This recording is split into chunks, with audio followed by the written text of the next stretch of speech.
Yeah. Back in the building. Are we live? All the way. Jamaicans! All the way live. Bang bang. Bang bang. We in it. Plays every Every year. day. Every year. Every year? Yes. Jamaicans! Woo! Okay, let's see if I remember how to do this. Welcome to the Real Fantasy Playmakers. I am your host, ushering you into a new decade, Jamaicans.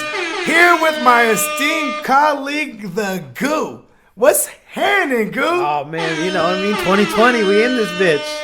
We here. All right, straight out the gate, shout out to our sponsor, Milk and Honey.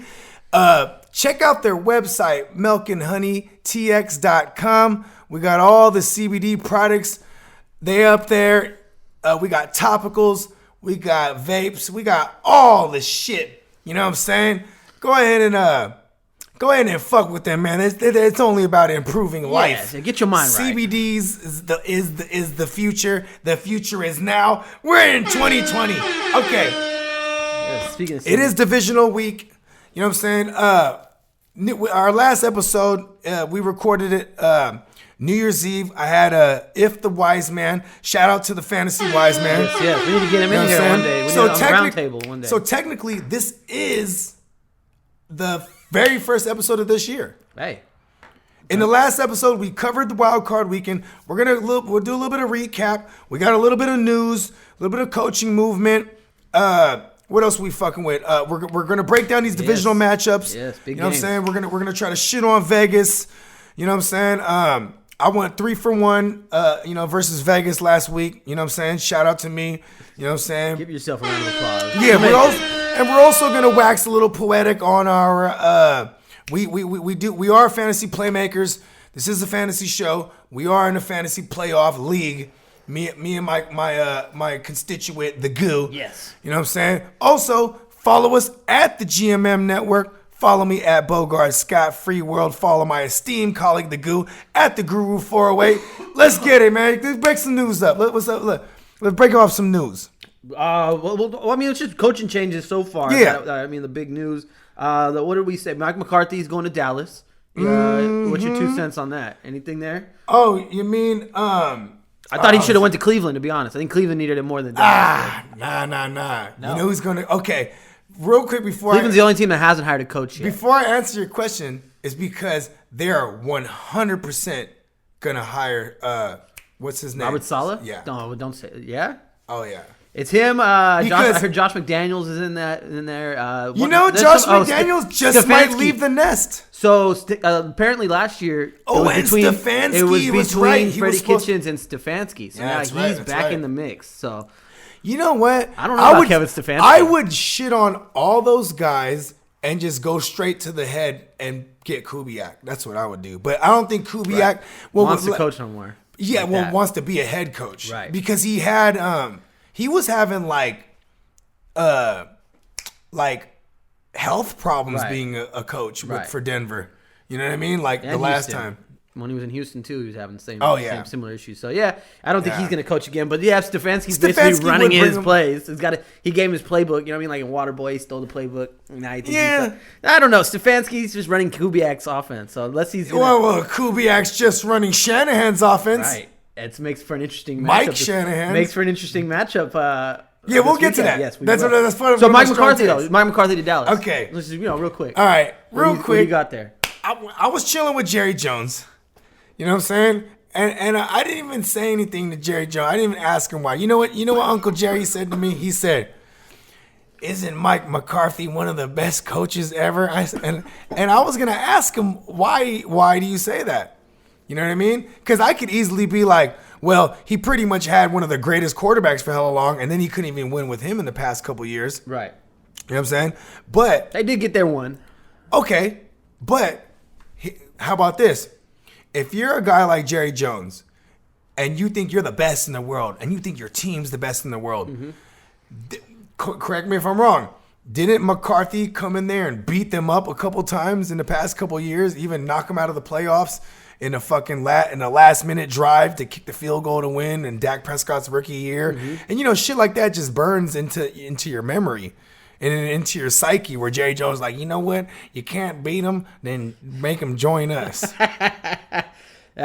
that crazy? I could see some of that.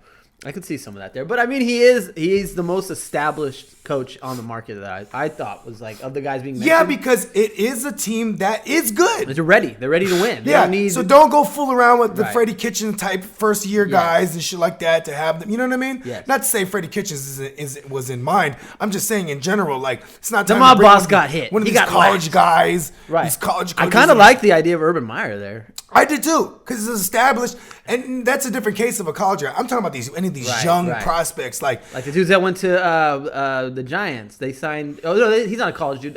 Panthers signed. Matt. I forget his something. He's a nobody. That was today, actually. That was today, and then the Giants hired. Yeah, can we look that up, because we are on the news. Yeah, we need a news drop, huh? That would be dope. In today's news, new hire.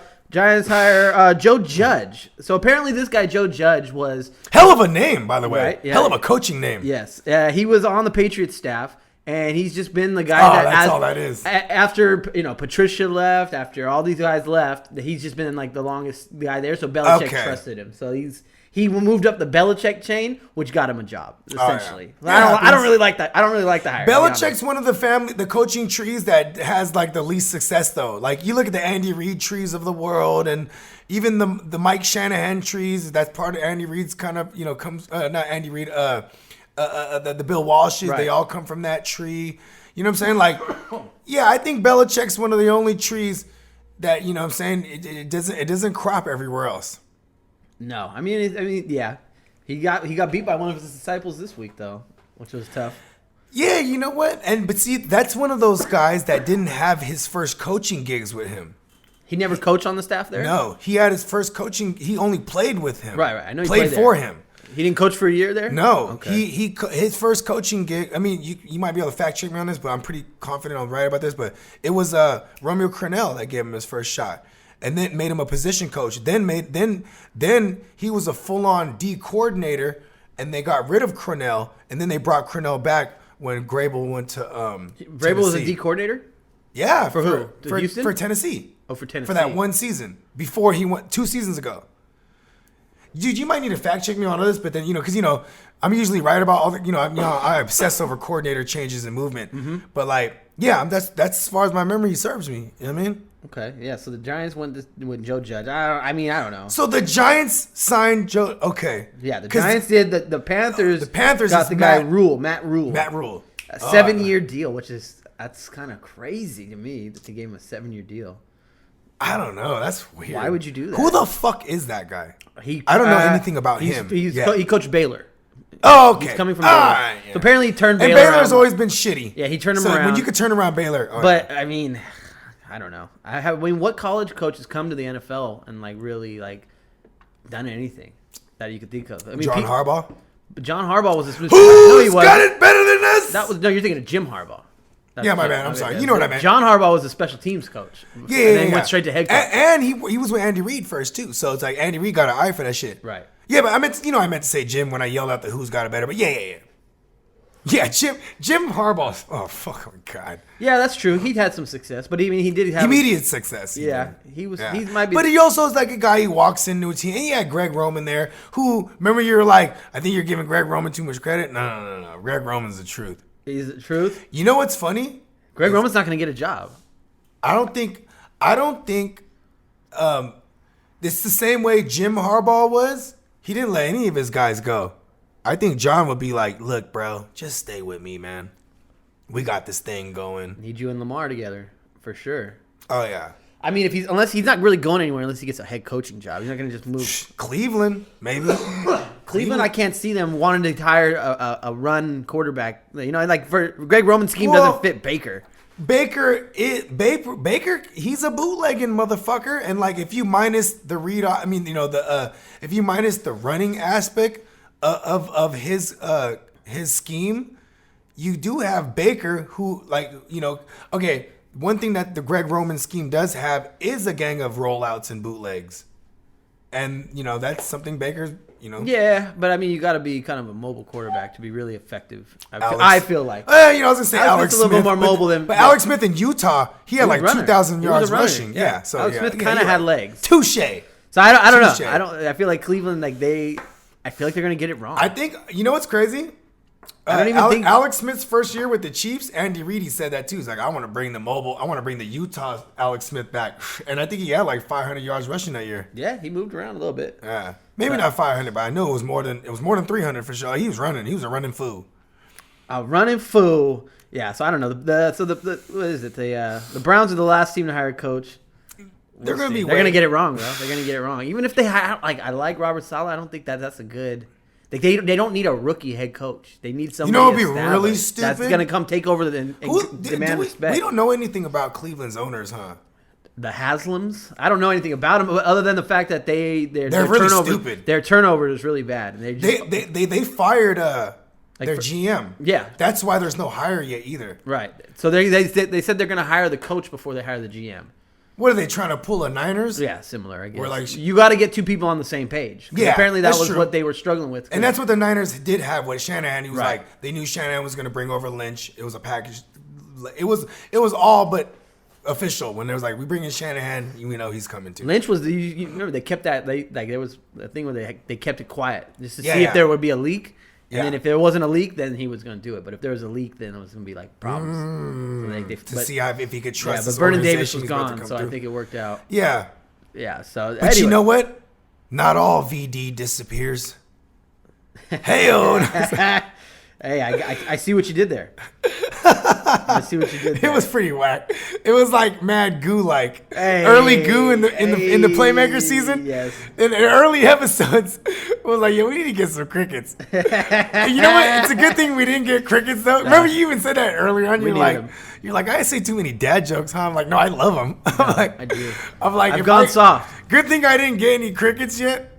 Cause then it's like, then I would have abused it. I would have come through like every 10 seconds. I'm saying something stupid. You know what? Next 2020 year 2 Playmakers. We're getting some crickets. There'll be some crickets for sure. Let's see. What else? What other news is interesting? Okay, well you know what? Let's just get into a little bit of recap about Wild Card Weekend. Yeah. So I mean, the AFC they squared off on Saturday. The Bills they covered, but it was an ugly game. The Bills kind of blew that one. I blew it bad. I thought they were going to win that game. I picked them to win the money line, and it didn't happen. But they covered the 3, but still. Yeah, should have took them to cover. But, I mean, I do think it's better that the Texans advanced, personally. Yeah. Better matchup versus Houston. Versus the Chiefs. The Chiefs, excuse me. Oh, yeah. So I like it on paper that they advanced, but, Buffalo, I think, was a better team. Yeah, I'm not feeling what Houston's doing. I think KC's going to... You know what's crazy? They came out Buffalo came out proper game plan, even start off fast to get them on the board so they could play their style of ball. Yeah. On defense, right? Get a lead fast.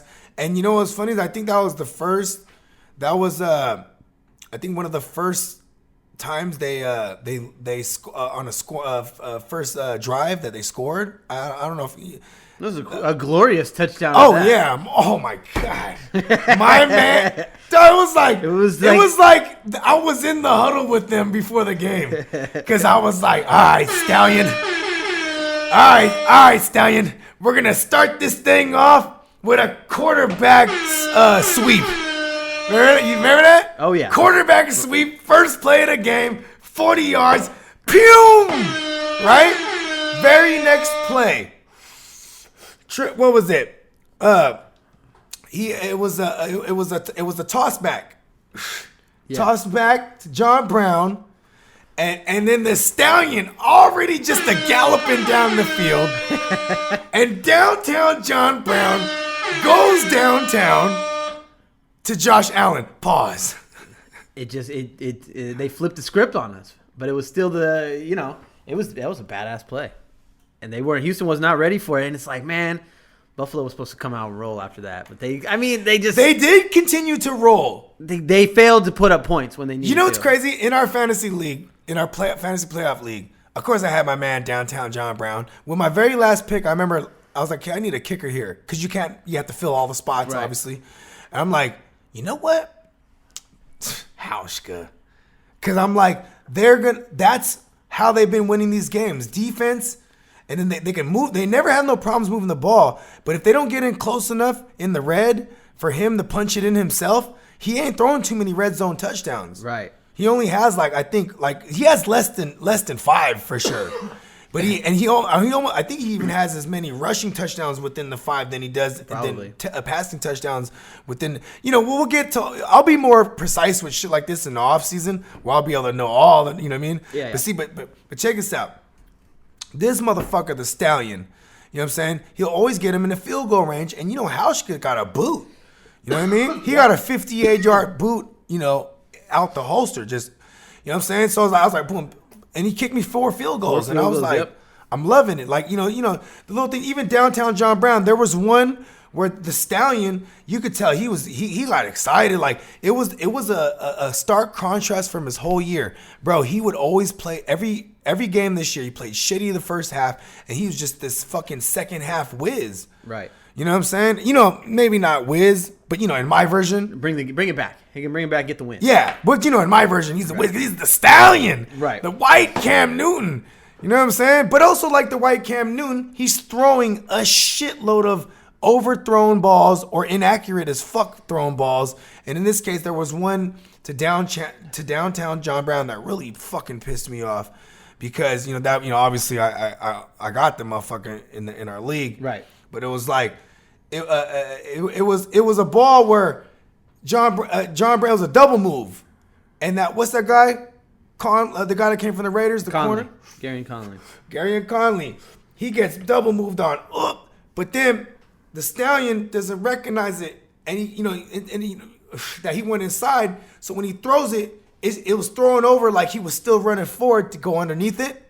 And it allowed Conley to come out and make the play. And I was like, son of a bitch. All right, so in your opinion, okay, did Houston win this game or did Buffalo blow Buffalo fucked that up. Okay, but so now here's where the playoff shit, the magic, the shit that the game's all about in this time of year, where it was like, it's all about intangibles for a team that needed a boost. And in this case, it started with J.J. Watt coming back from the injury, 9 weeks removed from surgery.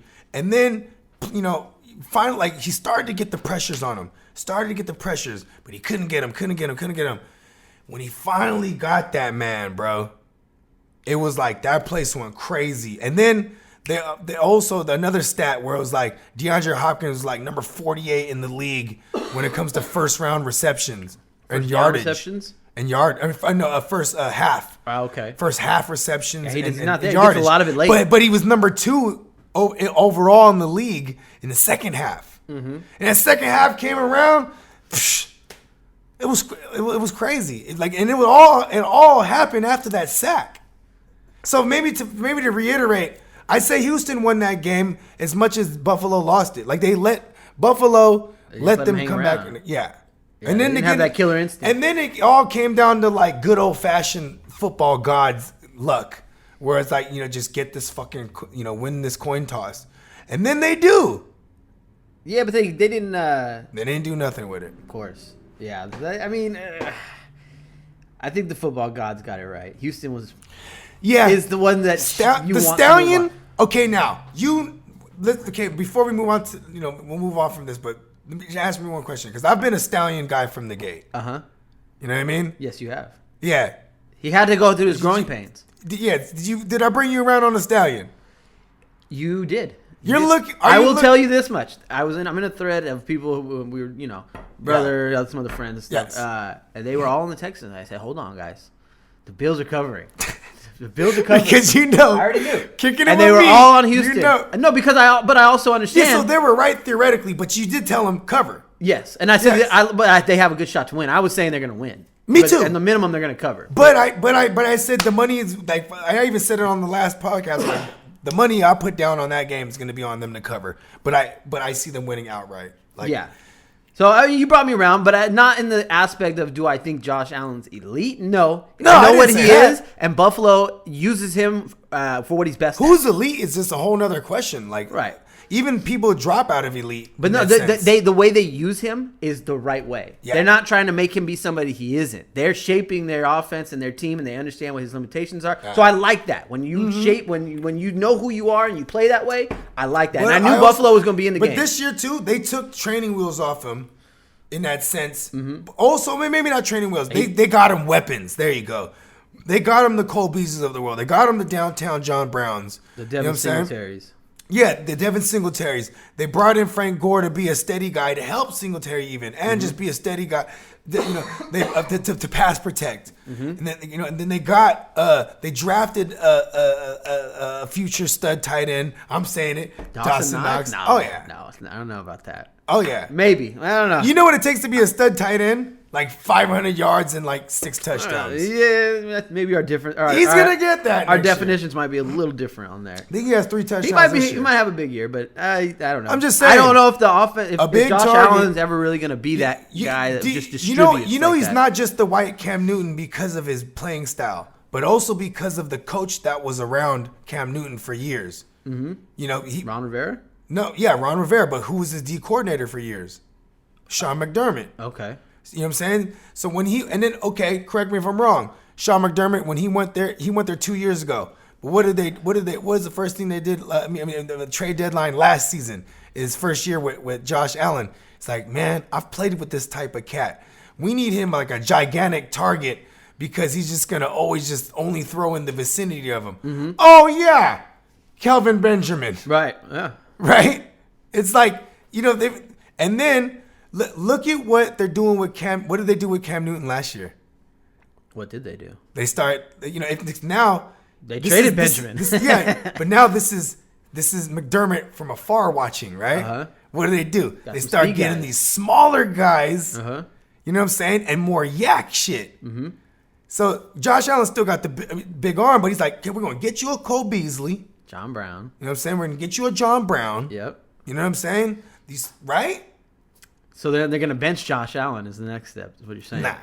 For the best. All right. Enough for my boy Matt Barkley. I like that fucking name. Matt Barkley. He started for the Niners a couple games, didn't he? Yeah. That's right. I thought that guy in college was going to be the truth. No, but see, you know his story real quick. Side note, remember they lost the big one. Or whatever big bowl it was, and then he was supposed to throw his hat in and be like a first-round pick in the NFL. And he has the whole press conference, and we're going to stay, and we're going to win it. And then he gets hurt, and he fucks his whole draft shit up. He was a guy that after his sophomore year, where they were saying it's going to be number 1 pick coming out. It's a dumbass. He wasn't that good, though, in college. He was never that great. He should have, any hype, move on and get the bread. Yeah. It's your only chance. Yep. All right, we'll move on. The late game on Saturday, I did call the Titans upsetting the Patriots. You did call that. No one heard it here, but we had a thorough conversation, and it was the money line. We had a thorough conversation. Other people too. It wasn't just you, which makes me. I know. I'm just saying though, talking it. But I don't think to you I called for the win. But I was really strong. I only called them to cover the number because I couldn't see. I mean, it's also because I just remember how they beat their ass before and how they came through and handled them. And the Patriots were at an all-time low for a 12-4 team. They were limping into the playoffs. But you could look at their first 8 weeks, and it was like they were gonna go 8-0 no matter what.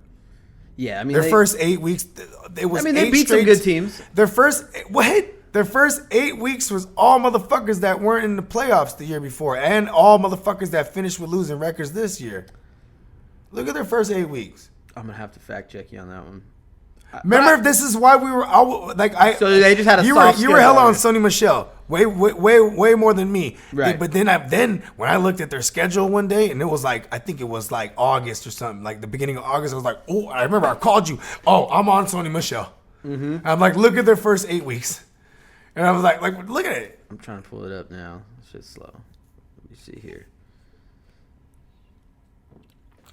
Yeah, but that game, it's a lack of weapons, and if you want to say, but then you'd be like, oh, Brady, he can make the best out of whatever he got. It was really no Gronk. That's the big difference, because Gronk, even though Gronk statistically wasn't the shit at all last year, I can narrow down exactly, and then he's a blocking motherfucker, yes, right? And guess who else? Fucking James Devlin, and with him being gone the whole year, fucked it all up. The offensive line was banged up and bad. On top of that, all bad. Yeah, no, they took was some all injuries. season. The James Devlin one hurt, and then obviously, yes, Gronk. That safety weapon right there. Yeah. Just threw them off. But they were limping, bro. Like, they needed AB. They really needed AB. Old now, as far as wide receivers go. Right. And a slot wide receiver who's been getting beat up all his shit.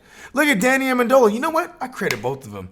They've been getting fucked up their whole career, and they just come. You know, it's that reverse racism. They're like, well, you know, we're small white guys. And all these big brothers. And you know what I mean? But see, Edelman, what is he? Edelman, 33. Every year it's a major injury. They need to upgrade their weapons if Brady comes back, like big time. The defense is solid. I mean, but they really have to find like a big tight end. Amari Cooper. Okay. I'm just saying. What about AJ Green? Cheap. Right? It's somebody that'll want to play to try to win.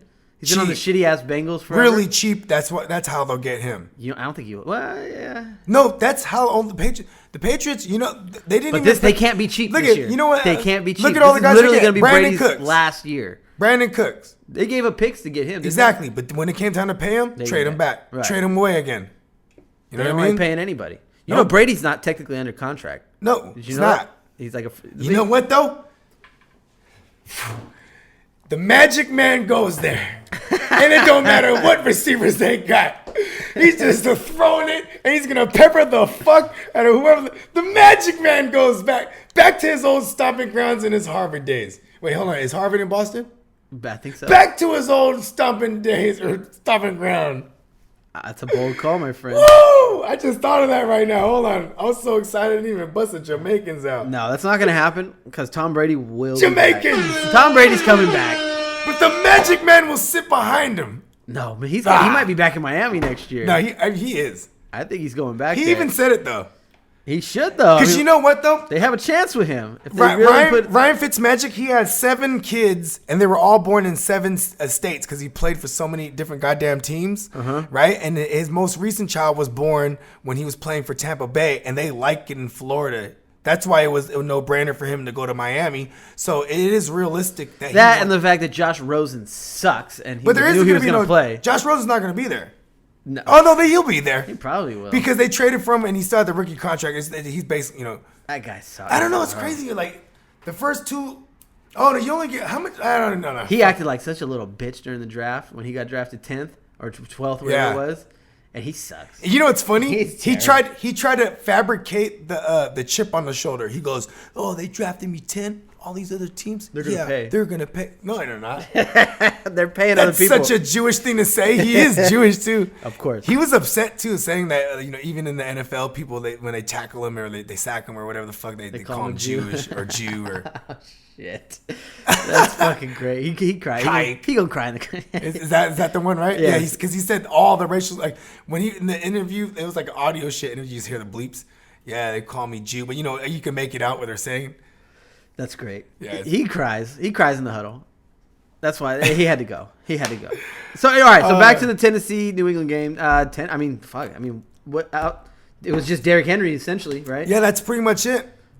Because they had no answer for him whatsoever. And they hella had an answer for AJ Brown. They hella had an answer for Corey Davis. And it was. But see, one thing that was the trend. If you want to look at anyone who's had any type of success against the Patriots secondary, is tight end position. And you know what, Jonnu Smith had the only touchdown, right? Correct. But I think that was like his only. Oh no, it was the backup tight end. It wasn't Jonnu. Oh yeah, see, it's tight end though. Yeah, that's right. It wasn't that man, Jonnu Smith. I need to. Ooh. Yeah, I mean their passing game was non-existent for Tennessee. Do you think that kind of shit will work against Baltimore? Because I no. I think it's a real. I think the yak plays are gonna be what eats for them, and that's gonna be AJ Brown. Like it's gonna be short A dots to AJ Brown, and Derrick Henry might surprise him with one of those screens. But I'm telling you, that zone run scheme that they run, you know what I'm saying? Like if you remember last year when I was a Derrick Henry truther. And then it all went to shit early. Right. But I was so excited that Matt LaFleur was going there because, like when I would look at on PFF at the year's prior numbers, you know what I'm saying? Oh, Derrick Henry, he averaged like 8 yards a clip when it's a zone run, and like whenever it was like a regular run up the gut, or it was like 3 yards to carry because of this Mariota shit. And then after last year, all his shit went up above 6 yards a clip, but even, I think it was 9 yards a clip. Every time it was a zone run. That's when them 33-inch arms come in handy, where he's just all this space and he's just like, man's hard to tackle. Yeah, and when he moves, and because he's a motherfucker that he's like a when the boulder goes down the hill in the cartoons and it gets bigger, the avalanche. Yeah, and it gets faster. Yeah, he gets to picking up the speed. Like that's how they're gonna beat them up, obviously, but they'll be able to play solid man coverage, or they'll be able to play cover 3 or cover 4 and shut that down. Like, I think it's a total mismatch. You think Baltimore rolls? I think they roll. I think it's that's what I'm kind of like because also this is the one thing. All they had to do was game for Edelman, for real though. And then Harry, they were manning him up. What the first shot of the game, it was like Brady was testing. I think it was on Jackson. He was and then Henry fucked that up. It was like, all right, fucking stupid Henry or Harry. You know what I mean? We're not going to you, Harry. Nikhil Harry. Right on fucking Jackson. Because then it was like, if that started working, they'll exploit that. You know what I mean? But then it was like, okay, cool. All we have to do is now we can just shut down fucking Edelman. You know what I'm saying? But I'm bringing this up because there's no other weapons. Once Henry wasn't working, there's no other weapons out there. Harry, right? Harry. Okay. It's so confusing because Henry's on the Henry's inside. in that game. Sure, you know what I'm talking about? Yeah. But like in this case, Baltimore, right? Oh, so we're getting to it now, huh? Yeah, we can talk about that one. Yeah. So I mean, Baltimore. Yeah, I mean, if they're gonna play the game that we assume they're gonna play, obviously, just fucking shredding that secondary. That's not a good secondary. Do you think that Baltimore just comes out and fires on all cylinders? Fuck yeah. Like, fires on their secondary. Like, when you picked up Hollywood Brown, I mean, you know what I'm saying? Then now we see Tennessee's playing them. I was like, fuck, he got Hollywood. Hollywood's going to be good for a big one, this one. Okay. You know what I mean? Here's my fear about Baltimore right now is that it's playoff football, which is like, it's not regular season football. So now all Lamar's like. He's been there. You saw what San Diego or the Chargers did to him last year. Yep. You know what they did? 7 DBs that were all and they were all linebackers. All they're gonna do is the same things that the Chargers did. Essentially, you kind of have to like take Lamar out of the game, and like in the playoffs, it can be done. Like it can happen. Like Lamar's not gonna have a 5 touchdown game. Like I just can't see it. I can't see if you commit Tennessee's so tough. Obviously, Grable's gonna have a phenomenal game plan. Right. It's a Patriot game plan. For a guy like, even though the Patriots got blown out by them this year, like, or a Titans game plan. But is this Titans football? We're gonna find out. They're playing Titans. You mean they're gonna come out and play Titans football? They're gonna make you remember the Titans. Fire up the crickets. They're making it. You mean Titans football? Titans football. Well, because we keep calling it the Patriots way. It is. Okay, listen. I mean, that's all. I think Tennessee kind of slows Baltimore down, but I do believe Baltimore is going to win. But like, this is a part of me that really just thinks Tennessee might not make it easy for him, and Baltimore ain't going to just roll. Okay, it's more interesting on what Tennessee is going to do on offense, as far because the whole game plan is going to be stop Derrick Henry now. It's all 8 in the box on Derrick. Right? It's going to be a Tannehill throw game. And Tannehill has been known to run around too, so he could be in the X factor.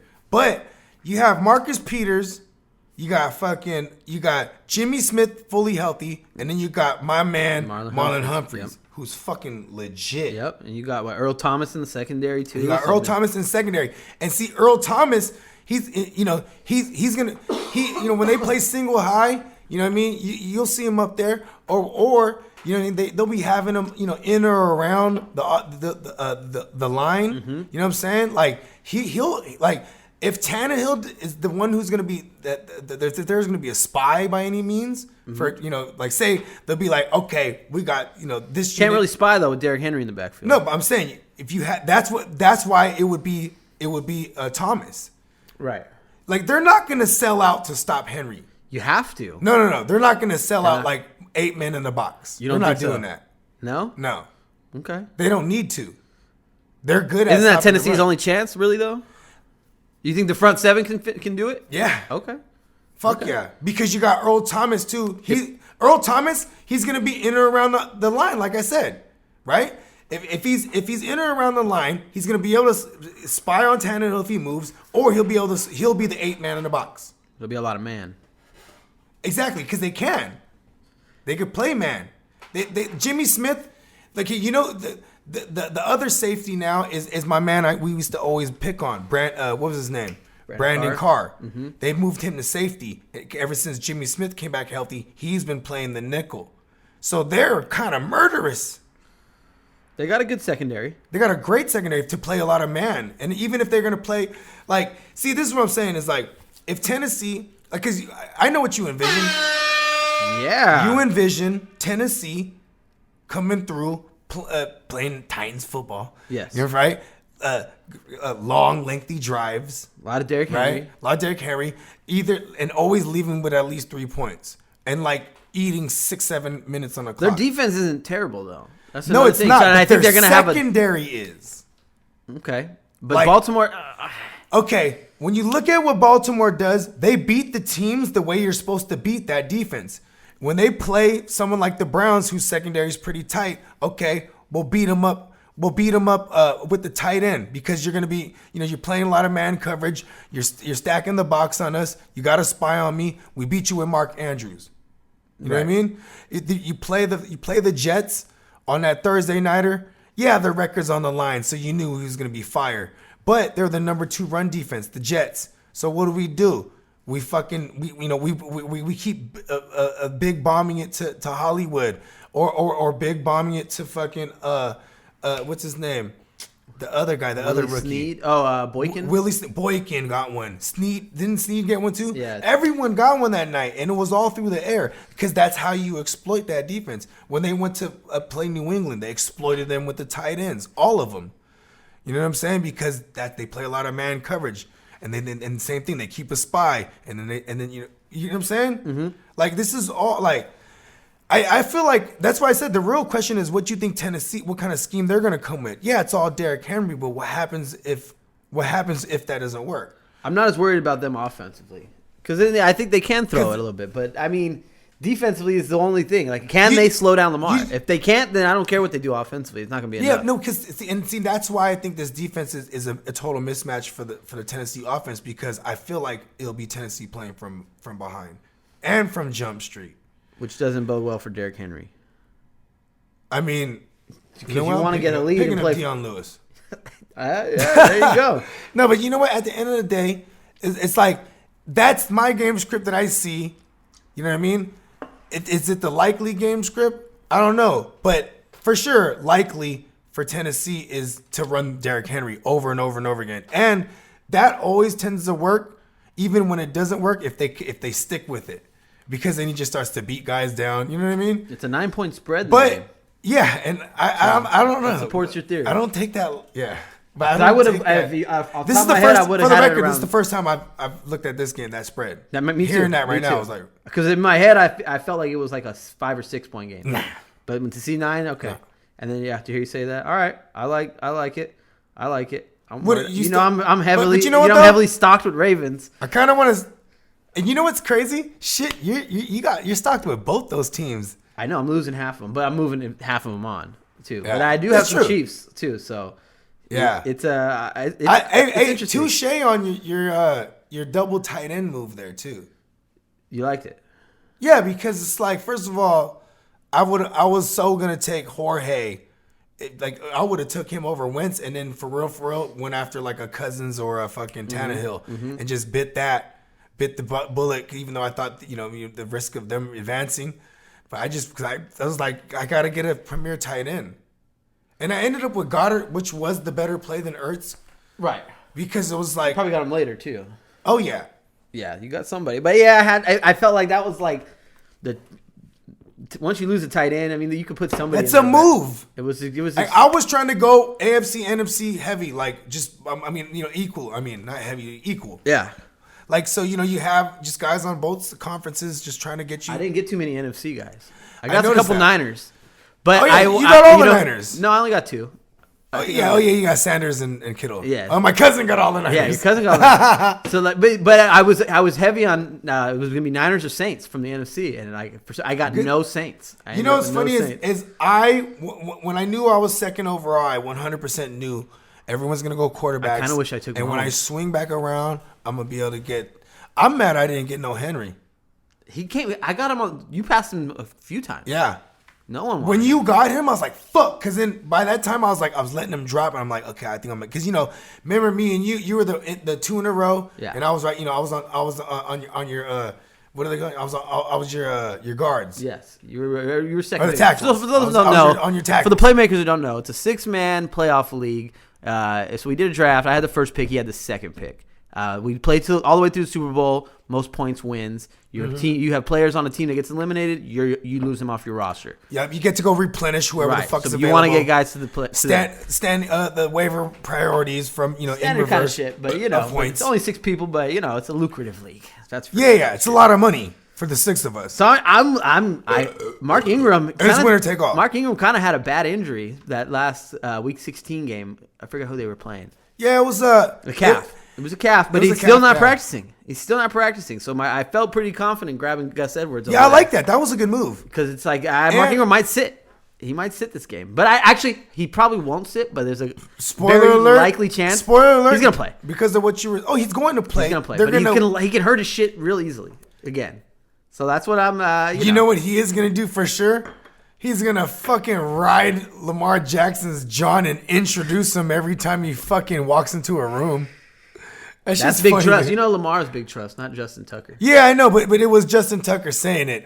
That's why I thought it was him talking about himself. Mark Ingram said it in that post. Yeah. Okay. Yeah, that's the first time I heard anyone else say it besides because remember Justin Tucker kicks the winning field goal. Then they're talking to him and I thought he was being arrogant talking about himself. No, he's talking about Lamar. Yeah, because they were like giving him the game ball, Justin Tucker, and he was like, yeah, but it's, big trust. And I'm thinking like, oh, well, this nigga is so arrogant. I thought he was talking about himself. Right. Because he's been trust for years. Big trust. Big trust. No, I'm talking about Justin Tucker, though. He's been trust for them. Oh, I know. That's what I'm saying. Yeah, but big trust, Lamar Jackson. I like that nickname, though. It's a good one. All right, better for him. Let's go to the Sunday game. What did we have? The first game, the Saints. Saints Vikings. The Vikings came in there and just made the Saints look real bad, bro. Like Drew Brees didn't have it. You know what? That defense is real, that number 3 defense going in. Finishing up the year. I think they were like number 3 or number 4. The Saints run defense. Yeah, it was like it was basically Dalvin Cook coming off the injury, but with 3 weeks of rest. Right.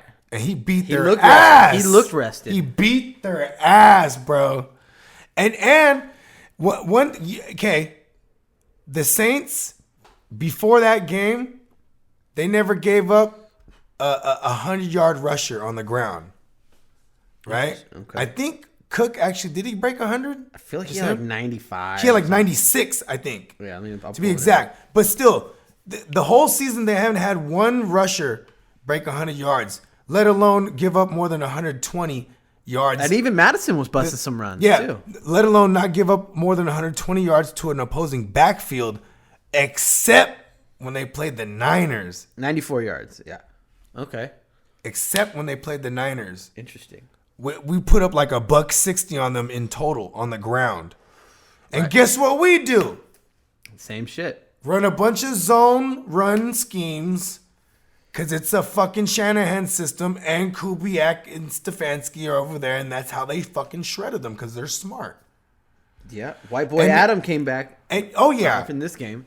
And I'm kind of worried about... Do you remember the conversation we had that day? No. What did we say? We're talking that day. This is the day of the draft. And we're talking about which teams we think are going to advance. And I remember part of the argument was like, how do we really, how do we really look at Tennessee advancing? How do we really look at the Vikings advancing? You know what I mean? Mm-hmm. And then we started breaking down which players, which be the scenario. And I was like, Adam Thielen's going to be, the white boy Adam himself. He's going to be the key. Because remember, I was like, they had Janoris Jenkins. They just picked him up. And he would be likely in the slot. But PJ Williams was hurt. So it's like, now they need another outside guy. Patrick Robinson, I think, was their outside corner. Outside of Lattimore? He's the guy that rotated. Rotated it. Okay. Yeah, and because the only reason he was in there is because Lattimore was hurt the play before that. Him and Williams, fucking Williams, the same guy who gave up the Diggs touchdown a couple years ago, he ran into Lattimore. And then Lattimore got hurt for that, and he had to stay out that play. And then he was able to, and then that was like what? Cousins made like 4 plays the whole game. And that was one of them, the big one to Thielen. In overtime. Because everything else, and then the overtime touchdown, which was clearly, OPI, but it was like, couldn't overturn that. Yeah, I was laughing because I go, Saints fans are going to cry about exactly PI what irony. It's funny, and it was weak. It's another non-call one too. It was weak though. That one wasn't worth calling. No, but especially after you give up the bomb right there, and yeah. But it was close. I mean, he did push off. It was, but it's just it's just good play. It was savvy irony. veteran. Yeah, it was irony for sure. But yeah, I mean, I saw halfway through the game. My stepson is a Saints both fan. of them didn't told me do they're in shit. trouble. I mean, the Saints couldn't run the ball. No, I mean, as far as quarterbacks, Kirk Cousins was all right. He was fine. It was just he didn't blow. He was game manager. It was all in. It was the overtime drive. See, but the difference was the run game. It was the last drive. Well, yeah, but the run game, the Minnesota had a run game, and the Saints had no run game. Whatever they had to have Taysom Hill break off. Play action exactly. They had to have to scheme up some. Kamara got. I was really hot about my Kamara shit, dog, because it was like they weren't even scheming him in the open. He got 5 carries or 7 carries. Yeah, it was like they had no desire to try to run at all. But then you couldn't because Minnesota was just not having it. I think they figured that out pretty quickly. Hit some screens or something. Hit some. There's just no. Sean Payton had nothing. Nothing. I mean, he had Taysom Hill. He had the Taysom Hill. A couple plays, but that's all it. he had. Like Taysom Hill might be their best quarterback going into next year. Nah, no. It's another year from then. Yeah, it'll be Bridgewater and then it'll be a combo. He would love to have a Bridgewater Hill split, a timeshare quarterback. I'm saying it'll be Bridgewater being the straight back. You know what's funny is I almost want to look into that. We won't right now, but how long Bridgewater is still gonna be there? They signed him, I think, for another year or 2. You know what I'm saying? I'm wondering because it's there's a lot of places that could use Bridgewater. Yeah, the Saints being a one. But yeah, they got Taysom Hill. That's interesting. He caught a touchdown. He almost threw one. He almost ran one. Taysom Hill does it all. Covers the nobody starts him. Right? Except for in DraftKings and shit, though. He's probably fun. That would be I wonder where you could put him in. You probably can only put him in quarterback, though. Yeah. But you're not so it's not that fun. Unless you're just stacking up the whole roster. Yeah, and you're I'm telling you, Taysom Hill week. He's gonna score this week. If you played him in a touchdown. Because how many he had rushing yards too, right? Yeah, he was the leading rusher in the game with 50 yards. So so there's 5 points there. There's the receiving touchdown. There's the receiving touchdown, so that's 11 plus those yards. Right. What's the stat line? Let's just count him up because then he might have been decent for a quarterback actually this last week. Well, yeah, 50 yards passing, which is probably 2.5 2 points. Yeah. 50 yards rushing, which is another 5. So 7 plus the touchdown is 13. No. 50. He's got 7. That's 5. Oh yeah. Plus plus the touchdown. 2 for 25 and a touchdown. So that's another 8, 9, 13, 10, another 10. 14, 15. And then 17. You got about 17. I mean, maybe if you're in an IDP league, he might have got you a tackle too. He was out there. Didn't he block a punt too? I was about to say, he was out there. He was out there. He almost did. Fucking Taysom Hill. I like him. I like that guy. All right, so Minnesota Niners. Let's get into this. Let's get into this. Go ahead. Get me started. All right.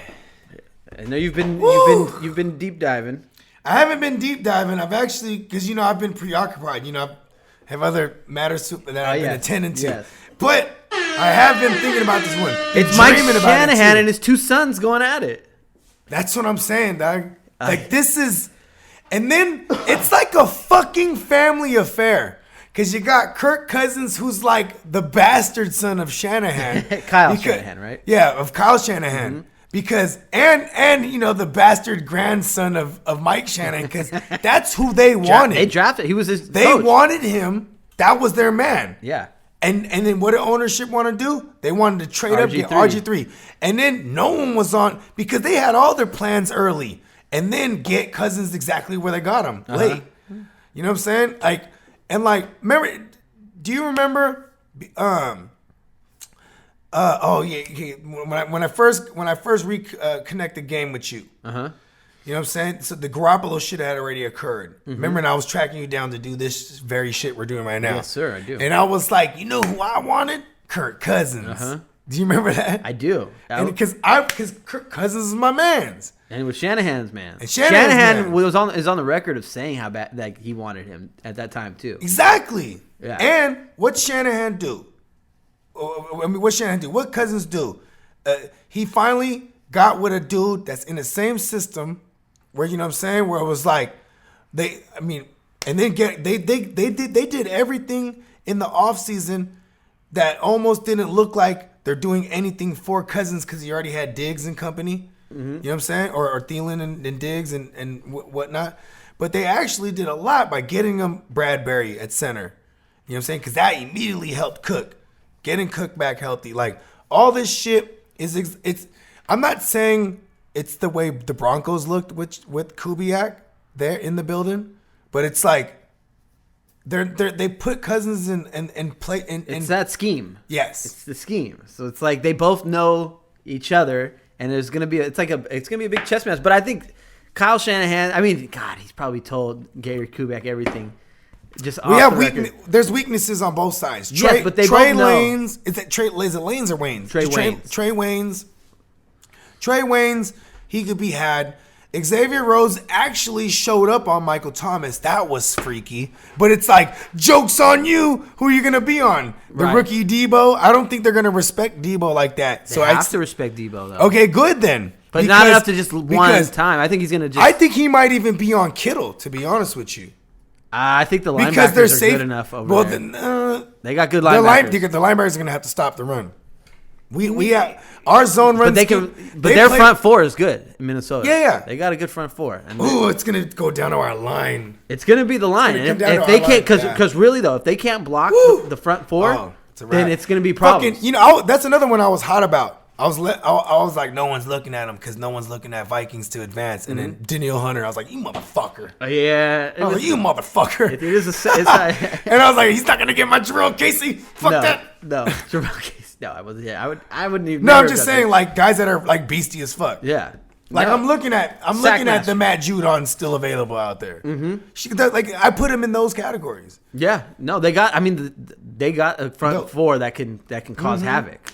And if that's the case, like, we might be in trouble if they can't. If our front four or front five can't do it, because the linebackers can run with Kittle and them, and the corners are all right. They only really need those, Debo and Sanders. So I mean, like, if we can run on them, you want to know who's the key?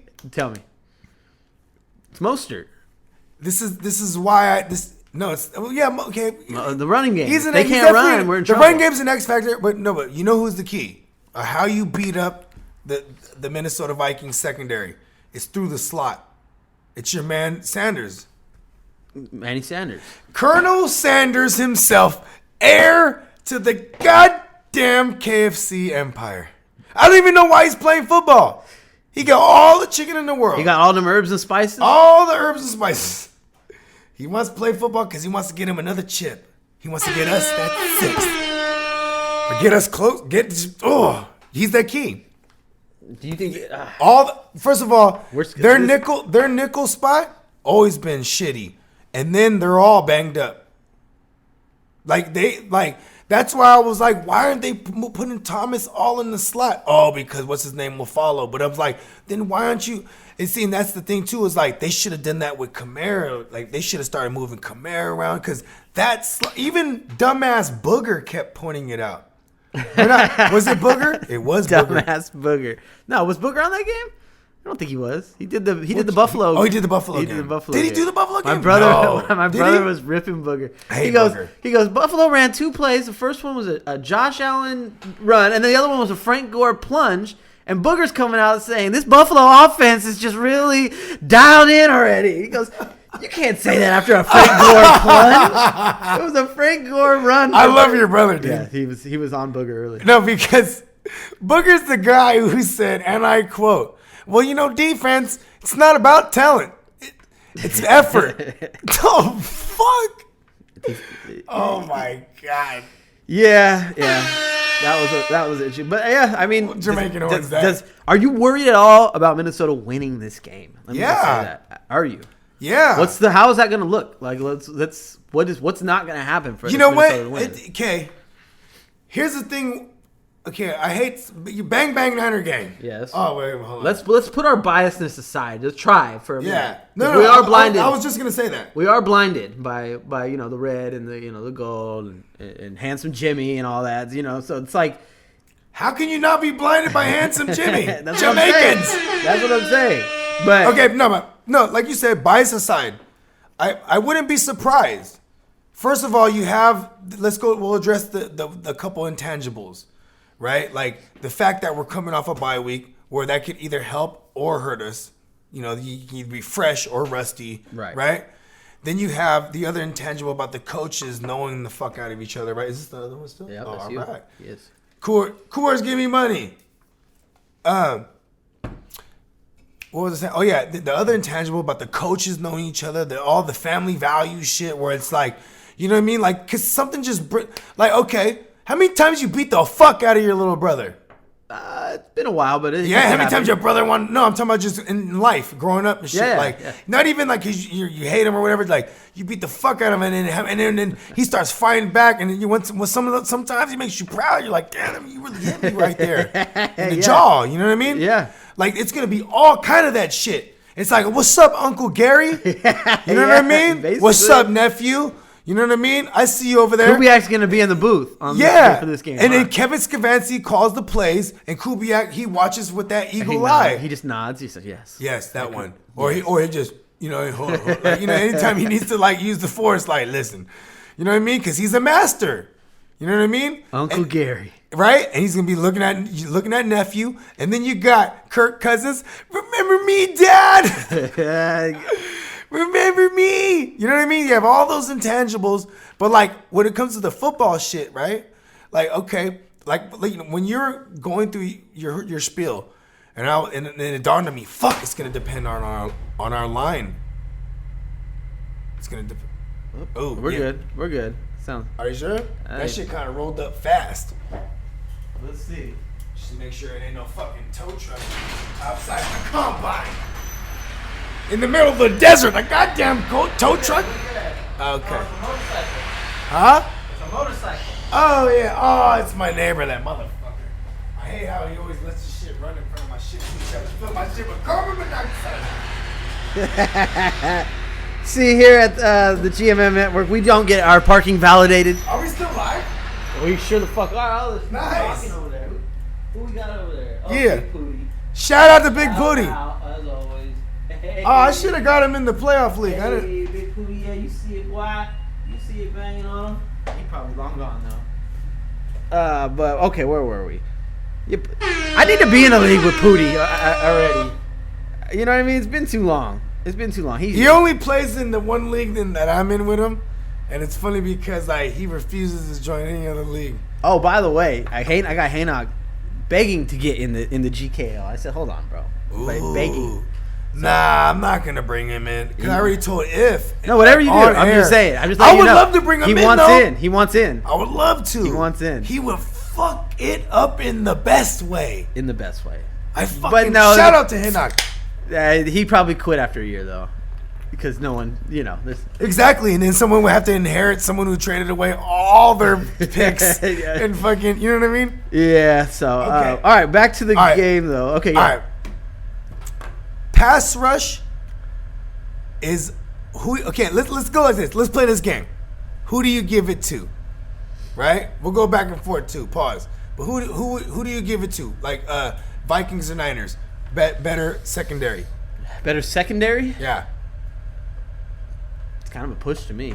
I would almost say I like Minnesota's secondary better. I'm not lying, bro. Their safeties are good. Anthony Harris I like it when you said push. I like it when you said push. But if I had to pick one, I would actually pick Minnesota. You know what's funny? How old is Harrison Smith? He's hella old, huh? Anthony Harris? I don't know. Oh, Anthony Harris. No, I think so. Oh, Harrison Smith? He's getting older. He's getting older, but he's still. Yeah, that's what I'm saying. He's impressive. I know he's older. He's good. But, no, but Xavier Woods. If Xavier Woods shows up like Xavier Rhodes. Xavier Rhodes. Right. I mean, yeah, my bad. Yeah, because that guy is a corner too. No, he's a safety. But yes, Xavier Rhodes. If he comes back looking like Xavier Rhodes, like he did last week, right? Because he's been shitty all year, right? You know what he does have? A gang of tackles, because it's like he's letting up catches and he's right there. You know what I mean? Mm-hmm. But but also, what the fuck is his name? The other corner? No. Michael Thomas. Yeah, Michael Thomas and him. He's a bad matchup for Thomas because the physicality and the height, the size wise. Right. The smaller guys have been killing Xavier Rhodes. And that's what we got. A couple smaller guys. Right. But yes. So, because honestly, I told you this too. And I always, you got to remember with me now, all fucking year. See what the fuck? Oh, now they're Indians. Yeah. Now they got a whole tribe. Yep. See, they don't ride horses now. They ride. You see, it's funny. I even confused myself on that one. Anyways, you got to remember me. All year, I was telling you how it was like I remember week 4 the first time I addressed it. Then back in week 6, I referenced it again. In week 8, in week 10, they steady led the league in giving up touchdowns to opposing wide receivers. The Vikings secondary. Yeah, right? I mean, that is true, but I mean, the playoff football doesn't it kind of change a little bit? And it did against the Saints, right? They came back they went back to form. Like it's right. Okay. He's just not gonna be giving up booty in the playoffs. I just don't see Xavier Rhodes getting crushed like a regular season game where like it's not as much meaning as this. No, I'm not gonna argue too much with that. Okay, but now back. But we see. We're only talking about the opposing receivers, right? Okay, yes. I mean, on that secondary. Right. So now we'll go to. I mean, we still got George Kittle. That's not Jared Cook. You know what I'm saying? That is the big difference. Right.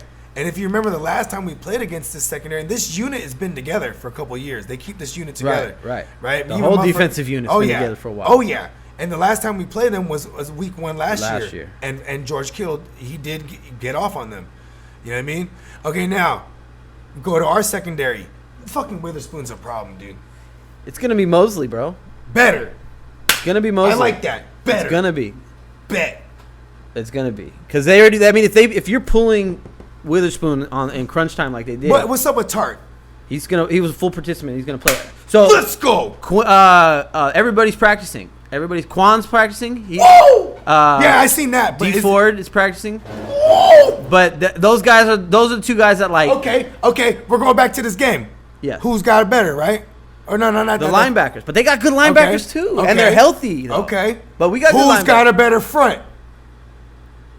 Quan's got to be in a rotation. I don't want him coming back. He's not coming in starting and playing the full snap. I don't want that. No. Fred Warner's been doing his thing, and Greenlaw and Al Shazier. Exactly, Al Shazier. Yeah. Thank you. Yes. Yes. Yeah, he'll come in and rotate, and if he's rolling, then he'll play more. But he's going to come in as him and Ford are going to be like third down guys, coming right off the bat. You see how they act, how they respond, and if those guys are healthy, yes, it's a different game. I'm not expecting them to be healthy though. Okay, but D Ford's like if we get anything, we need D Ford to really have a pass rush. Who's front seven? Who do you give the front 7 to? Gotta give it to us. I give it to us. I give it to us with D Ford. If D Ford is active, and Quan is active, yes. How about this? Easy. We'll get more specific. Who got a better pass rush? Minnesota's good, though, bro. I feel like I'm hating by just being a homer by just Niners. Here's the even better Minnesota's legit. Here's the even better question. Everson Griffin. They're on fire right now, too, though. They're on fire right now. And they're motivated. And they're road dogs there. And they knew this is going to be a road game, bro. Trip. We got two guards, bro. Tomlinson and Mike Person's out. It's the other guy, Brunskill. Yeah. Like they're gonna come at us, bro. And Joe Staley and McGlinchey, they've had some problems this year too. Like they haven't been just like locked down. But I think I'll give. Okay, whose pass rush is better is the question. I think our pass rush. I think on paper ours is, but it would not surprise me if come Saturday that their pass rush is better than ours. It just wouldn't surprise me because they have talent. I think we'll hit home way more. I think our pressure is eminent more than theirs is on us. Like if we're gonna go through position like that, like it's gonna be pretty much every position is a push almost in my mind, except for tight end. Before we started discussing this game, I wasn't gonna say nothing about no bias. We put that aside already, right? And because even with the Bang Bang Niner Gang shit, I couldn't even hit Jamaican horns all crazy because this is gonna be. This can be a dogfight. Yes, and then with all the come on, I'm the king of intangibles. When you throw all those fucking goddamn intangibles in, it's like. This shit is gonna be fucking nuts. Yeah. It's motherfuckers who are all familiar. There's too much familiarity. We have to rattle Cousins. If we can't get to Cousins, and they're able to just run Dalvin like they do, we're gonna have problems. But if we're able to disrupt their offense, and shut their shit down like kind of like Green Bay did, week 17 or 16 it was, whatever it was. Yep. Like they're not gonna have any chance. So Green Bay, and you know what? And we seen that too. We're not dumb. We seen that. Right. So they can do it, but this is playoffs where it's like Minnesota's going to be dialed and ready. Yeah, they're going to be ready. And not to say they weren't for Green Bay, and Alexander is a factor too. Like they're going to run, right? And then that's just going to open it up for Cousins here and there. Cousins is going to be like I'm telling you, like I didn't want. Remember earlier I said I don't want to say it's like that Broncos team. But it is where it's like even they just needed someone who's savvy enough. In this case, it was Peyton Manning, and Peyton Manning he was clearly on his back end, so that's what it took. And it's a properly run system. You've seen a lot of C.J. Anderson sprinkled in Ronnie Hillman here and there. My boy Ronnie Hillman, fucking love Ronnie Hillman. Shout out to Ronnie Hillman. He got shopped a lot in the year of like 2015. Yeah, he was even on the Vikings at one point. Because that's right, he was. You know what I'm saying?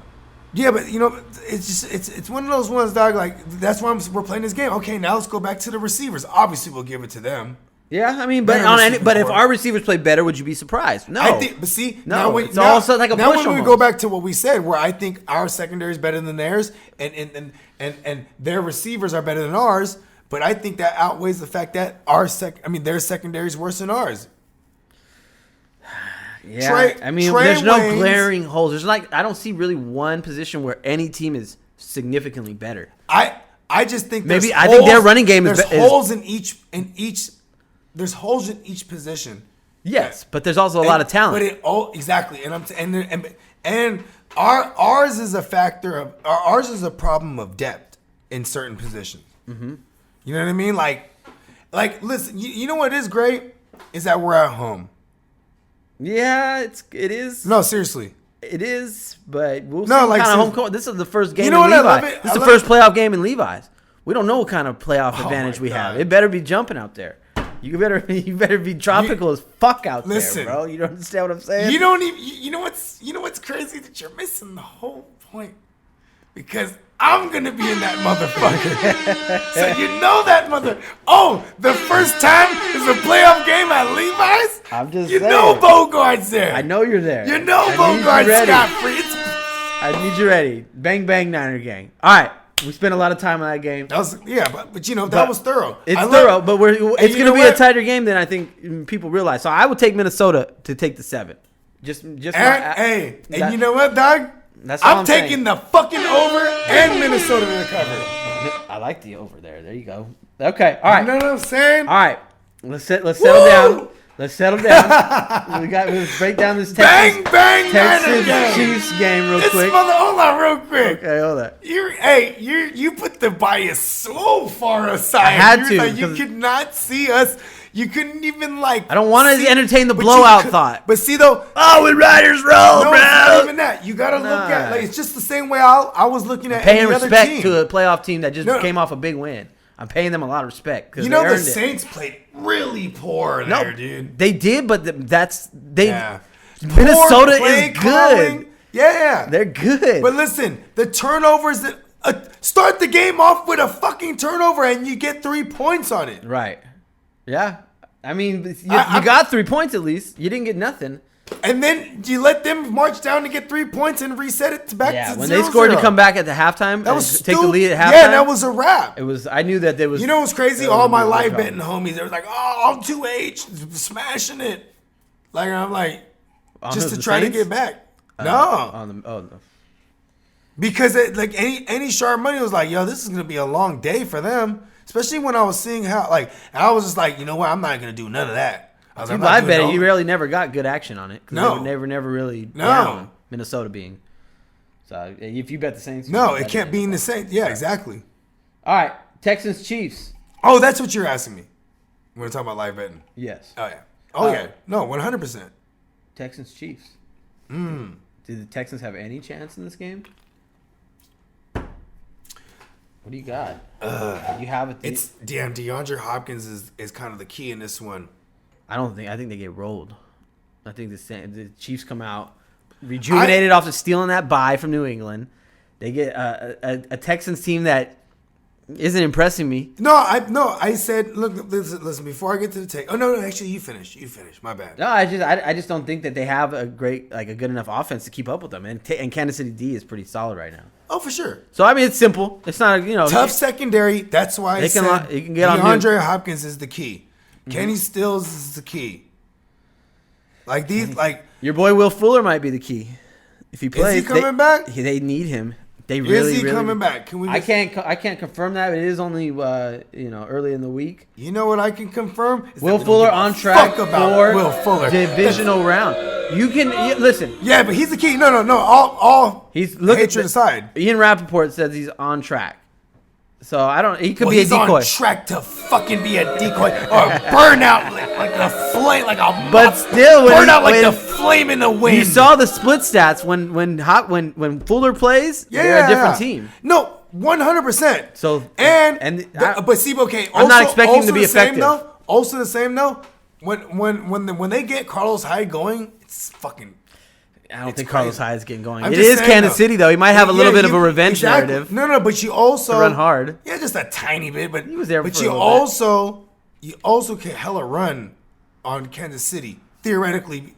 I say that because the stats show it for years. But watching the eye test the past 4 weeks. I don't think in this situation. You're right. Yeah. The eyes say that going to Arrowhead. Like you can't. It's not going to happen. No.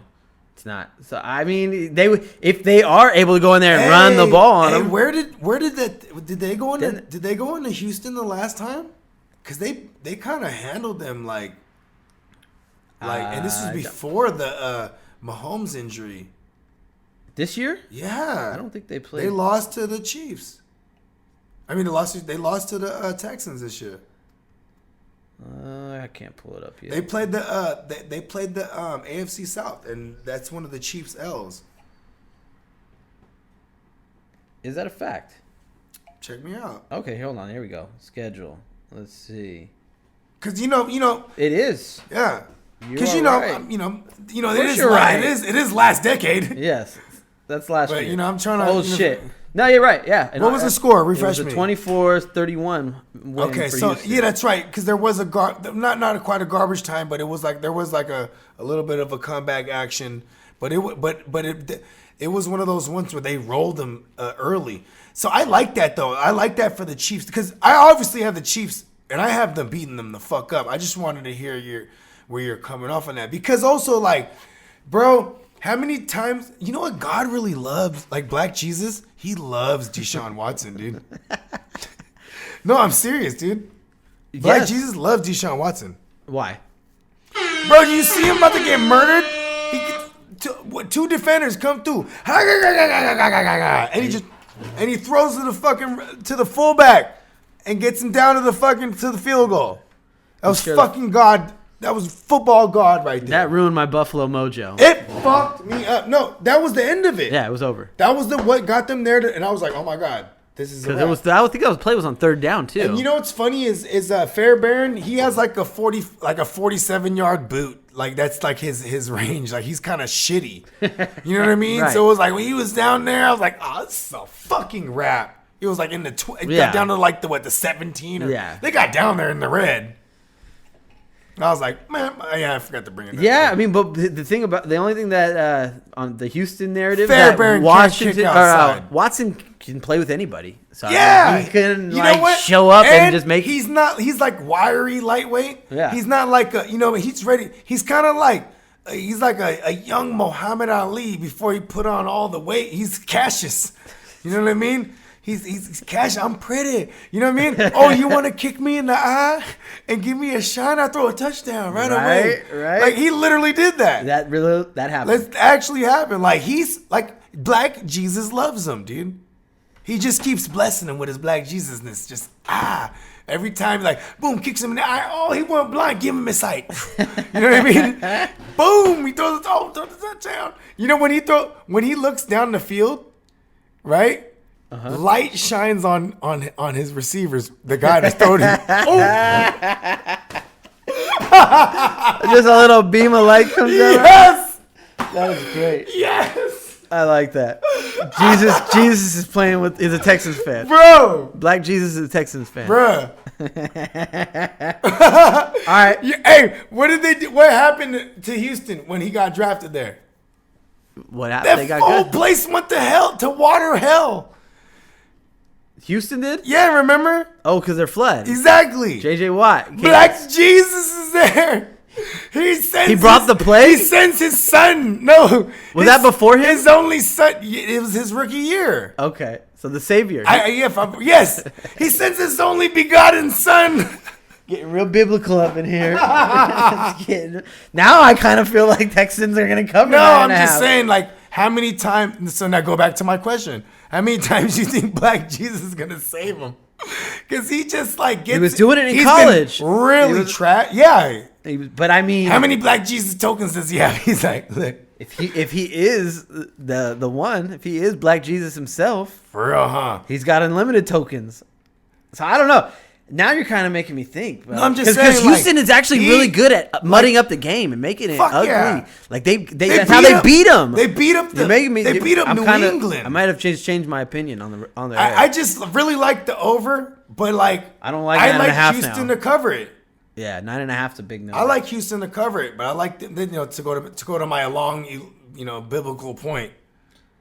Yeah. But yeah, I mean, Kansas City, they got Damian Williams rolling back. To go to they're fully healthy. To go back to the very first thing I said. What did I say when we said this game? I said the key is DeAndre Hopkins. Somebody in the passing game for Houston has to show up because I mean they don't really have a running game. Because you know why? You and I know, and everybody fucking knows, and everybody in the whole goddamn world knows. It's not going to be that goddamn Will Fuller. Was that the Will Fuller 3-touchdown game, or was that? No, that was against Atlanta. Okay, okay. They lost the next week. I remember he had a couple drops. Or was that game? Was that the big? No. That wasn't the big game. The one where Calvin O'Donnell was all like, "Oh, Will Fuller's on my bench." No. The next week he dropped like 2 of them. Oh yeah, he dropped a couple big ones. Was that? I forget, dude. Yeah. The specifics of it. You know, when I'm within like 4 weeks range. I remember like vivid details. So, I compartmentalize. You know what I mean? Yeah, yeah. All right, I don't know that game now. I'm kind of now torn a little bit. I think it might be closer than it's a total mismatch on defense for Kansas City. For Kansas City's offense. If Kansas City comes out City's offense they haven't been the same straight mismatch for that Houston. But they haven't been the same offense this year that they were last year. We can admit that. But correct? Damian Williams is there, and you said it, and I was so upset when you drafted him. And even in our conversation, I was busting your balls. I mean, you already knew you knew it was a good pick because even when we were conversating, you're like, yeah, he was looking good. I was just busting your balls tonight and get him. Of course. But at the end of the day, it was like that. Remember, I was like, bro, he's back, and you're like, I know. I'm like, bro, it's Damian Williams, it's Darkwing Duck time. If they can run him, then yeah. If they can get him going, because you only need him for a couple game stretch. He's healthy right now, and then and they kind of gave him if we want to look up we don't have to look it up. I was gonna say his carries the past couple games. Like if he's getting more than 13, he's back because there was only like 2 games he got more than 13 carries this year, and all those are the 2 games he was good. It's like he is a big guy. You kind of got to get him going. You know what I mean? You can't give a guy like that a little bit of touches, dude. Yeah, even though he's injury prone, it's like just give it to him, dog. And what about shady ass bitch ass? Oh, there's 2 motherfuckers in this game I hate. I just realized that. Oh no! Oh, that's so bad for the Chiefs. As long as the motherfucker Shady doesn't play, and if he plays, fuck. So you don't have Damian Williams anymore, so you don't have to be mad at Shady. You can root for Shady because you want Kansas City to win, right? Yeah. Yeah. Boo that. But you know what? Boo that. Just stay on the fucking sideline. You're a savvy veteran now. You be trying to do things like hold the ball outside like you're young. Just lace these young guys up and be like, don't be like me, Shady McCoy, who only had 2,000 yards with a team and never got nothing. Nathan. Yeah. That's probably why they don't listen to him. Shut up, LaShawn. All right. One game we didn't talk about yet: Seahawks Eagles. The last game. Your boy Carson Wentz got knocked out. And then we'll get into the Yes, sir. You already know. So I mean, is there anything from that game you want to talk about? Or we want to dive right in. It's almost just like one of those things where it's like that one is a blip because 4 pass attempts in the game.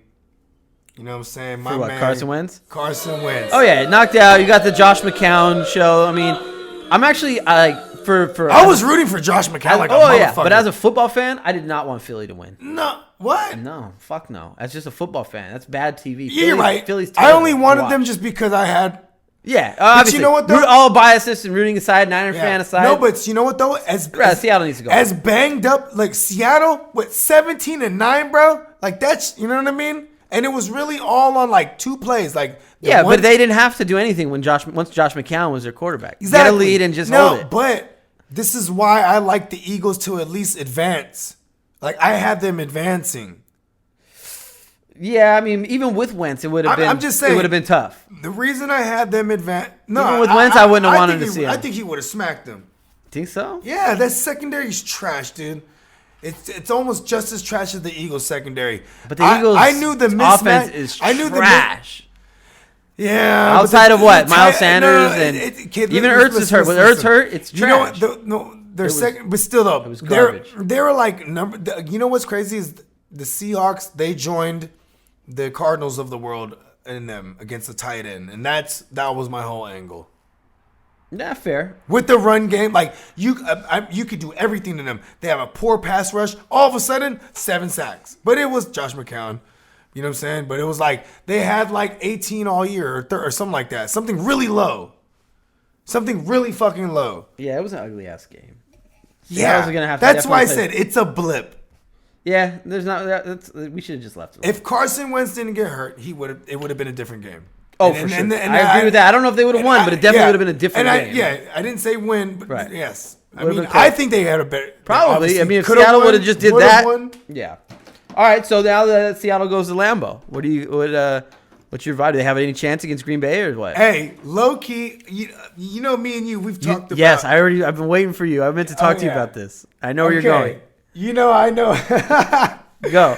So I'm a Sagittarius. Yes. And these are both my guys who I love because they're Sagittarius and they prove why we are the shit.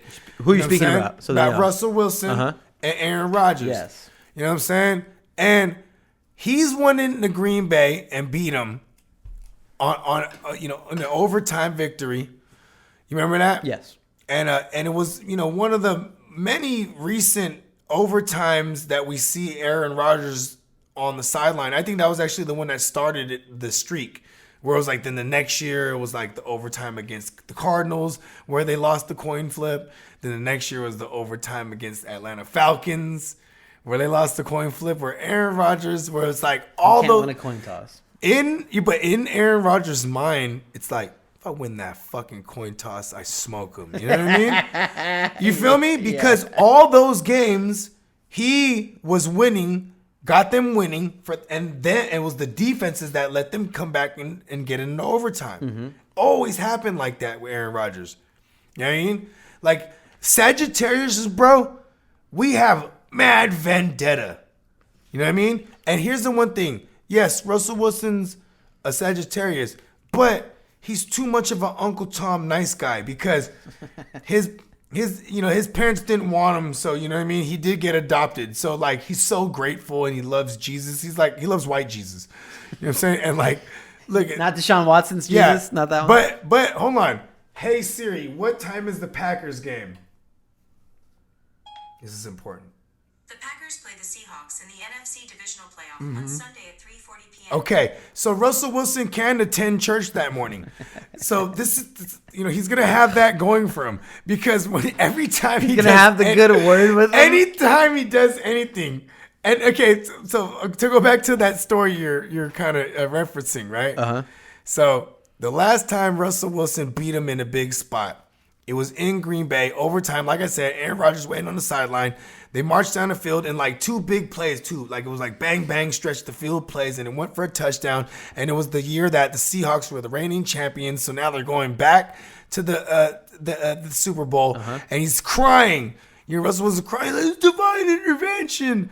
And then, Aaron Rodgers, he's in the post conference, and, he is petty like us Sagittarius are. So he found somewhere to see that on a monitor, or at least be on. He might have even been on there on the field just looking at him like, while because he literally fell to his knees crying, and he was so happy and overjoyed. And he said it was divine intervention, and this is that and the third. And then Aaron Rodgers is in the post game, and he's like, he said, well, it was just a bad game, and just the luck of the coin toss, and you know what I mean. But I don't think God has anything to do with it, right? or I don't think divine intervention has any. He said something along the lines of referenced that, yeah, yeah, right. And then the next season, in a non-meaningful game, you know what I'm saying? It might have been like the opener, right? One of the early games. It was like the week 2 game, yeah, because they did the opener they did that year. We're in Seattle, and they fucking spanked Aaron Rodgers. So that's why Aaron Rodgers went in there pissed as fuck. He's like, we're at home now, motherfuckers. And then that whole overtime shit. But then so now they play. It's like week 2. It's in Green Bay again, and he beats the fuck out of them. And this is still like Legion of Boom days. So because he always had problems with them to a degree. Beats the fuck out of them, Aaron Rodgers. And then he goes in the post conference and he says, today, God was a Packers fan. Never forgot, huh? No. He held on to it. So do you think anything will be referenced or said, or we'll hear anything about that in this game? Yeah, I mean, only after the fact from Aaron Rodgers if they win. Because Aaron Rodgers, he's the petty. They are kind of yin and yang in that sense. Like Russell Wilson's a Sagittarius. First of all, Aaron Rodgers full on Sag. Russell Wilson, he's a Sag in the sense where it's like he's like but he's not a dark knight. He's a knight in shining armor. Sagittarius aren't that. You know what I mean? But what he is he got the resilience, and he has the intangibles, and he has the fucking, the always chip on the shoulder, like, because he's short too. Like just him being short, like, he probably, when he has nothing left and white Jesus isn't around, he's probably like, you know what, you're 6 feet tall, bro. Oh, you're right. Dangerous. Because, bro, he's, even just when he's running around and you see all those big ass motherfuckers coming after him, bro, like, it's like, that's, you know what I mean? He has all the intangibles.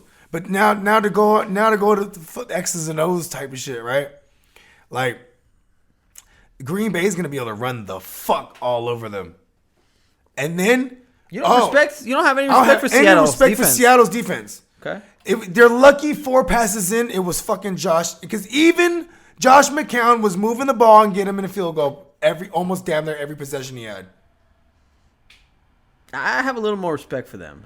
I mean, but it's Josh McCown. What do you know about? What did you expect about Josh McCown? Like, Seattle probably didn't even know he was on the roster. Like, and then you got to play him. So it's, they knew enough to Josh McCown. You didn't, I don't know. I mean, you can move it on, but I mean, like, they did play pretty fucking good against the Niners. Seattle was able to exploit it with DK Metcalf. You know what I'm saying? In that sense, they couldn't exploit it with Tyler Lockett, who to me was supposed to be the X factor because speed beats them. Instead, it was the more physical type receiver that beat them up. You know what I'm saying? DK Metcalf, he's gonna be on. It is gonna be a mismatch. Him on Alexander. What's his name? Is it King and there's King and Alexander. Yes. Yeah, Alexander's more likely going to be on him. I think that's a mismatch. That secondary is built for speed, so I think Tyler Lockett has a long day here. Unless they start getting. Did he show up or no? No, he has a long day. Unless long they day start, he doesn't do shit. No. Okay. Unless they start fucking gadget playing him. You know what I mean? Moving him around. Like, they've only had like 3 games this season that they do that with him. That's how they fuck them up for real. You know what I mean? Because I don't have, and you could run on Green Bay. Oh, and then maybe Jacob Hollister is actually the true X factor because I forgot. They're also up there. Both these teams are trash against the tight end. Yeah, you have Jimmy Graham, revenge narrative, maybe, but Devontae Adams, Aaron Jones, like, it's a fucking wrap, dude. So that's the smallest spread of the week. So you're making it sound like that's the biggest lock of the week. I think 4-point spread on that one for Green Bay. I would take. Oh yeah, at least by a touchdown, dude.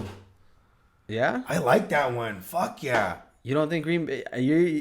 If I was like a fucking reckless man, I would tease that up to a full 7. I think they could even beat them by like 2 possessions, 10 points.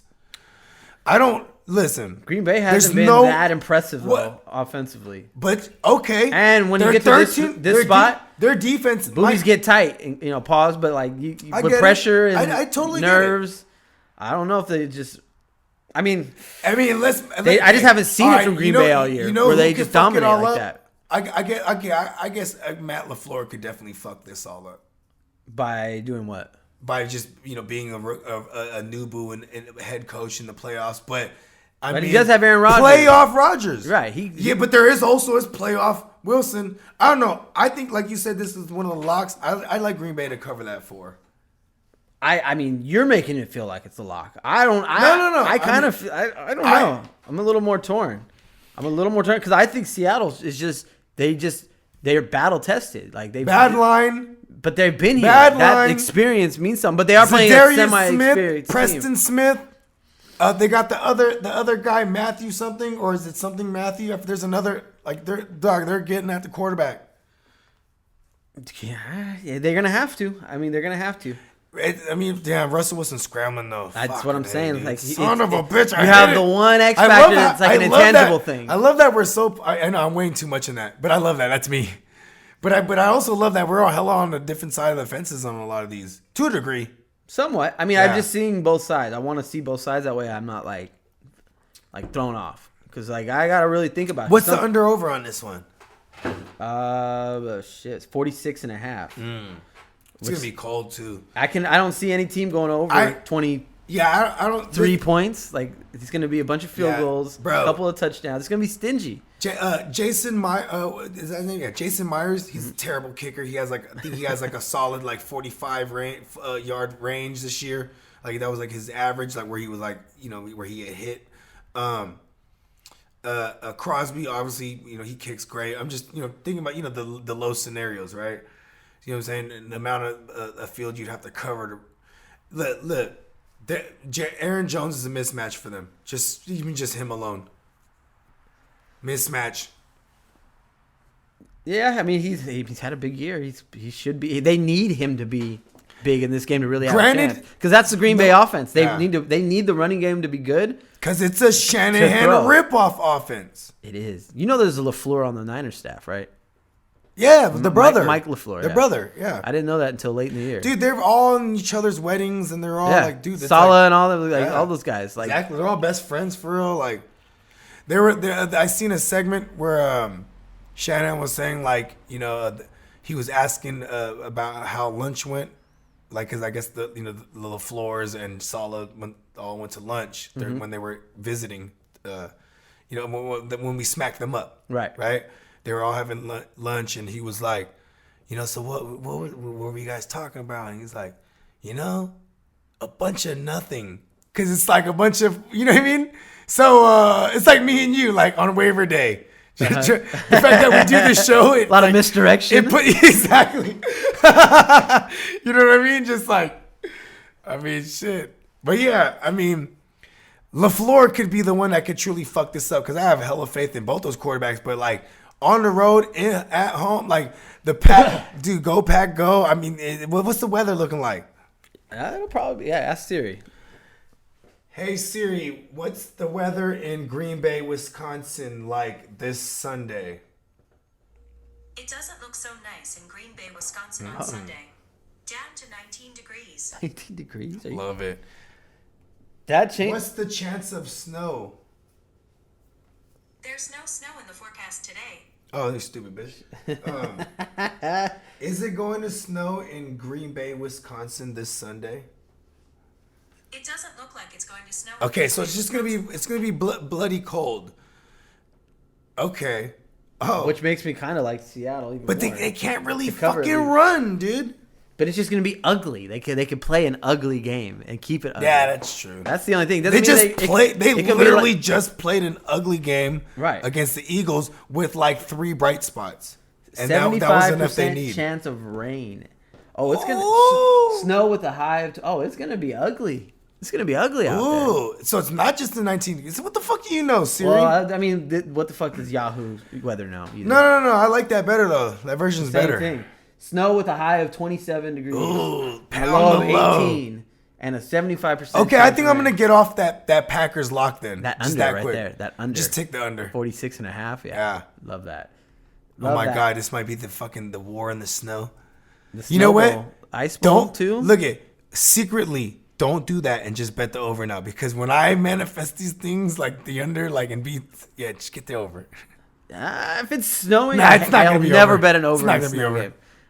Rain, snow, and under Yeah, I know. under 25 I'm degrees. just saying though, I create 46? miracles. It's a bunch of Sagittariuses in there. Right. The intangibles. Yeah, shit. That's gonna be an ugly game, Fuck and it's yeah. gonna be the last game of the weekend too. So, I'll be able to fall asleep in the first half, maybe. Well, shit, I think that was it. It's only 4 games this week, brother. We still found a way to go 2 hours in this motherfucker. Oh yeah, Man, you already know. You got it. And we'll shit. You know what? Follow us at the GMM Network. Follow me at Bogard Scott Free World. Follow my esteemed colleague, the Goo, at the Guru 408. Yeah. Goddamn Jamaicans, I missed you. It's 2020. It's like the goddamn future. I'm over here being mistaken for running a fucking brothel full of whores house. A whorehouse full of whores. That's another story. Yeah, about that. I got an appointment right after this. I'll just go around in the Bang, front. bang, manor gang. That's right. Hey, let's go. Let's get these motherfuckers. You know what I'm saying? No. We're fuck the Vikings. Yeah! Corky Kurt. You corky bastard! I got nothing for him. You're afraid of my man Corky. It's so funny because you are truly a seeing is believing guy. You're learning that. No, I'm just saying though, like, and you know, like, I'm the foresight guy. You know what I mean? Where I'm talking about like cousins and this and that. You know, like all the guys I'm big on. I'm glad to see when they come through, they show you something, and like you aren't as confident as I would think you would be in seeing it how I see it now. Yeah, I have to be brought around. I need proof. I don't just give you the keys to the car without seeing you drive it first. I have the force. You have the foresight, but I've seen the cars crash that too sometimes. You know what I'm saying? Yes. You see, I know how to move things with my mind. You have the force.